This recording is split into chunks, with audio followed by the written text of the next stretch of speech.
Okay. Now, I'm going to mispronounce someone's name. Anouk Minnaar.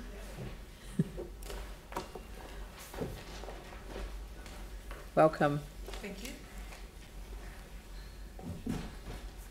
Good afternoon, everyone. Thank you for having me here and speak about my submission.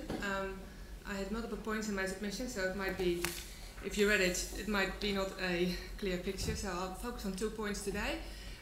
One will be the cycleways, again, and one will be the education that we need for all users to share the road.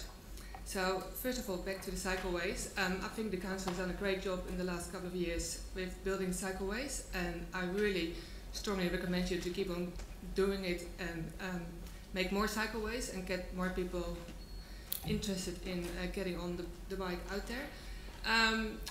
And then it leads me to the education of the cyclist. So we all get new users and users that coming back on the cycleways, but not everyone knows how to behave, and that's a bit of an issue.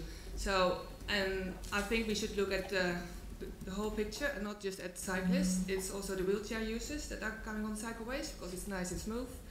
It's the scooter users, the children on scooters, and there is, well, once you're on the cycleway, you can't go from A to B on the cycleway. This is just impossible. There's no cycleway outside your door to where you're going to be. So you have to share the road for part of your journey with other users. So I think there is a lot of room for us to educate all users on the cycleways and on the roads.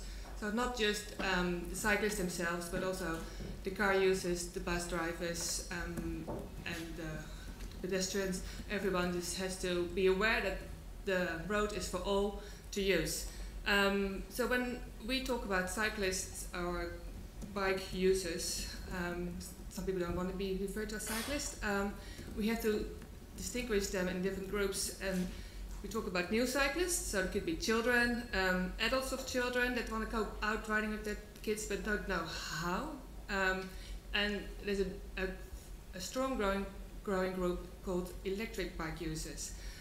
They might have never used a bike before and suddenly get on the electric bike and zoof, they're off.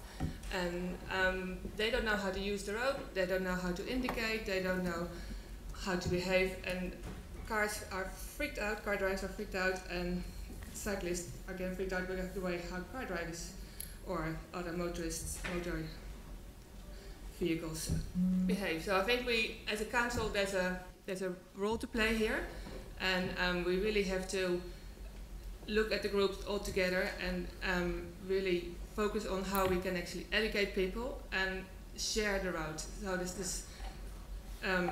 I think I would like to see that reflected in the long-term plan, more specific, and not just like, oh, we put some money away for it. It's really make a good plan, a solid plan, and act on it.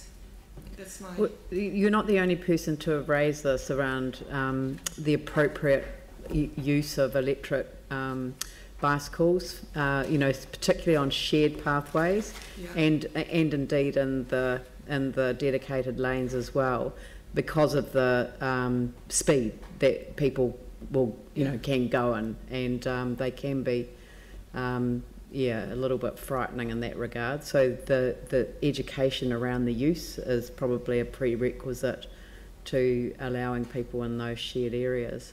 Yeah, and also the fact that, you know, now with the daylight savings finished, the dark nights are here from 5:30 onwards, and a lot of cyclists are out there without lights. And I know that the council started a campaign last week with Lighten Up, but I don't see it, unfortunately. I know there's a campaign, but I haven't seen it out there. And I think if you focus on people who already cycle or use a bike, they are aware. But yeah.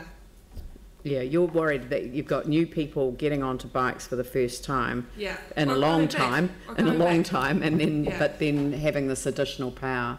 Yeah, and they're just not used to the fact that there are more cars on the road and there's more people to share. Yeah, yeah, Phil. Thank you for your submission. So you've referred very clearly to the need for more extensive education for all the groups, including car drivers. Yes. So we at council, we have a relatively small, I guess, cycle education team. Would you be really supporting that be extended, Absolutely. and strengthened Yeah. in its resources? Absolutely, yeah. Thank you.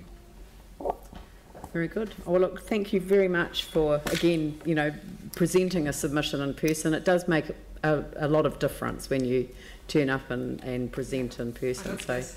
thank you. Thank you.